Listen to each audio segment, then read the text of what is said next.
Ola, soy Miguel Mariña, vou falar do libro Os nenos da variola, de María Solar. Este libro trata sobre Ezequiel e Clemente, que son uns nenos que están nun orfanato, e por outra parte está Candela, unha pobre viúda que deixou ao fillo no orfanato e tivo outra filla. Despois está o Dr. Pose, que axuda no orfanato no cal está Ezequiel e Clemente. O tema principal é a cura da variola e como se encontrou a cura dela. O que máis me gustou foi o traballo de Ezequiel.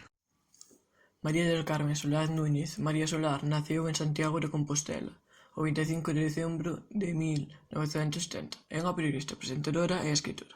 Dirixiuse a todo tipo de públicos e nos seus libros hai moito tipo de temas. O personaxe que máis me gustou foi Ezequiel, porque aparte de que é o protagonista principal, gustoume como era a súa forma de ser. Eu recomendo este libro porque ten un tema moi diferente ao resto de libros, é moi interesante, de como se encontrou a cura contra a variola e a historia que acontece. A lingua é fácil de entender. Isto é todo, así que chao, que pases un bo día.